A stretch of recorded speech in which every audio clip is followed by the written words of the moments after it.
Hello, Palsy here. Happy Wednesday. I hope this message find you well.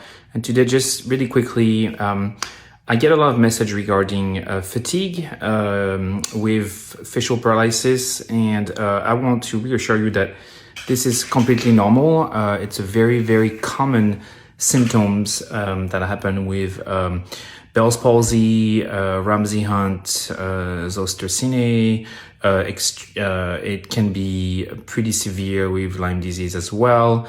I would say that it is normal, and everybody is going to be affected very differently by these possible symptoms. And my recommendation is to do what you have to do for yourself, whatever it takes to get the rest that you need and that you deserve.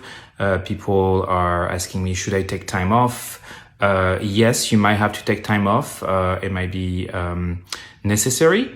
For example, I've had some patients with Ramsay-Hunt that were in front of a computer for most of the day at work, and they were really unable to do this for a good 3 weeks, and then progressively returning to work.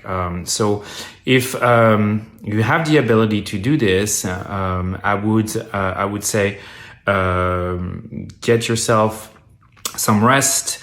Try to distance yourself from whatever brings you stress, tires you, that it be the news, a toxic environment. Just try to get away from it all. Get the rest that you need as much as you can. For some people, it will be just even just to decompress and just go on a walk. And some people will respond very well to that. For some other ones, these certain people will have find no energy to even do that. So there's not a one size fit all answer to that question and recipe to address that that fatigue. So I hope that was helpful. Have a great rest of the week. Bye bye.